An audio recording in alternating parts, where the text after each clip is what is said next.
Hi everyone, it's Raylene again. And today I'm going to be talking about the whole RussiaGate thing we've seen in the media on a current affair, not a current affair, on Four Corners on the ABC about Trump and Russia.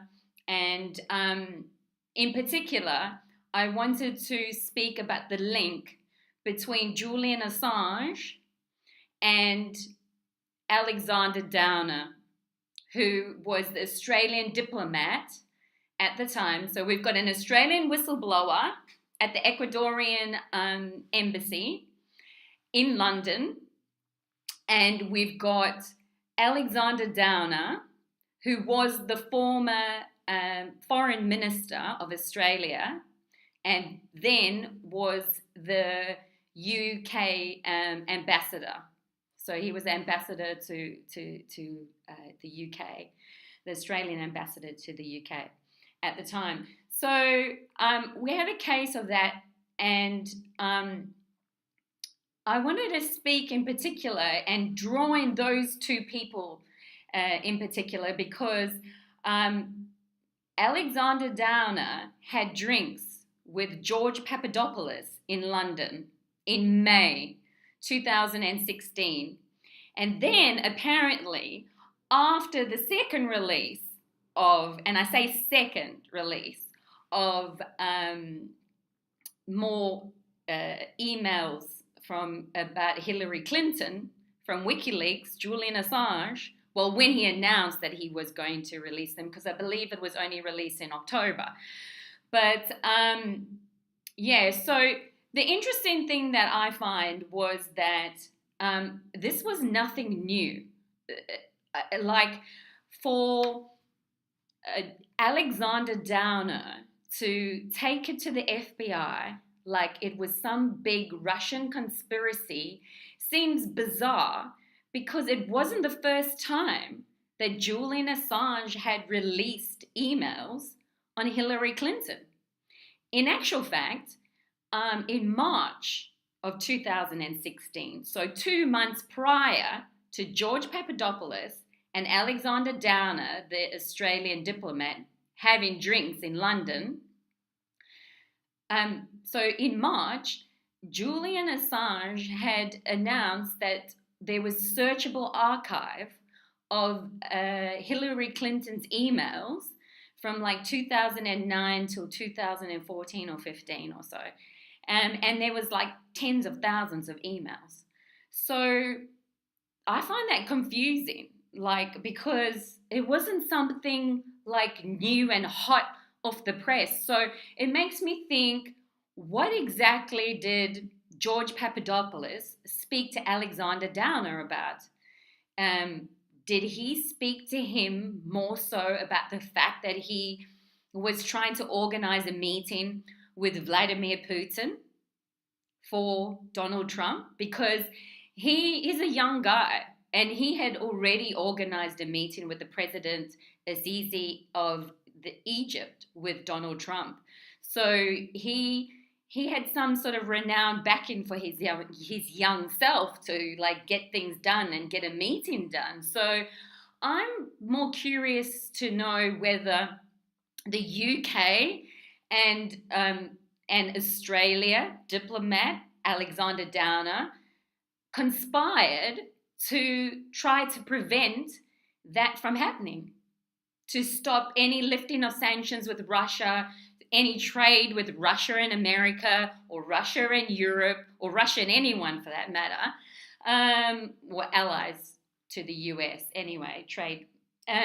So I found it also curious case that Alexander Downer used to be the foreign minister. So he was like the equivalent of Julie Bishop. So you know when anything happens with Australians overseas, any terrorism, MH17 in the Ukraine, Julia Bishop or her office will be the people that will respond to that. And she kind of is like, and her office takes care of Australians overseas because she is the foreign minister. So I find it interesting so that we have a case of a foreign minister, former foreign minister, Alexander Downer, who is in the UK, in London for that matter, probably just around the corner from Julian Assange, never speaks to him. He's been there for like fucking 6 years.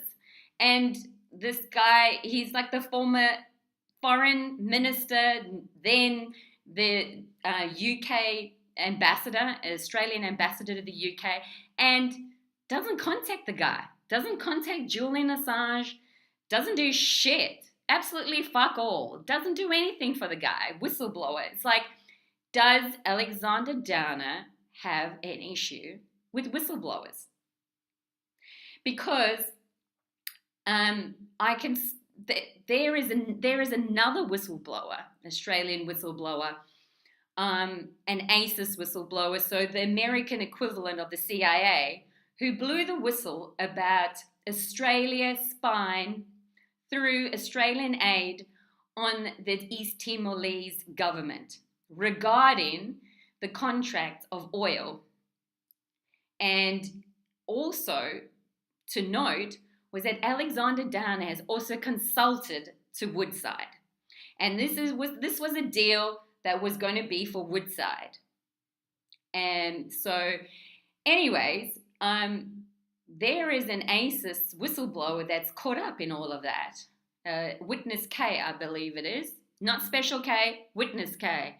So, anyways, I was curious to know if what issue does Alexander Downer have in not helping or assisting Julian Assange? Doesn't do sweet fuck all for the guy. So there's that, but there's also the case of Malcolm Turnbull. And why do I mention him? Well, in the past, when Malcolm Turnbull was a big-time lawyer, he actually represented a former MI6 spy catcher. There was a book even written about it. So I'm curious, why hasn't Malcolm Turnbull, I don't even think I've even heard the name Julian Assange been uttered out of his mouth. Never. Like, why? What do these people have a problem about? Is it because the Australian federal government is a massive donor of Hillary Clinton's Clinton Foundation? Is that the reason? Is that the reason? Is the reason because Donald Trump was never supposed to be president and there was always going to be sanctions with Russia? Is that the point? Was the point of this whole RussiaGate a cover-up because they did not want sanctions lifted from Russia and they did not want a meeting to transpire ever? So what better way of preventing Donald Trump from ever meeting Vladimir Putin by making all this shit up? And when will there be justice for Julian Assange? When will we be hearing about all this made up shit and the lack of help to the guy? Anyway, that's all I have for you. Subscribe, R squared, like me, and see you next time.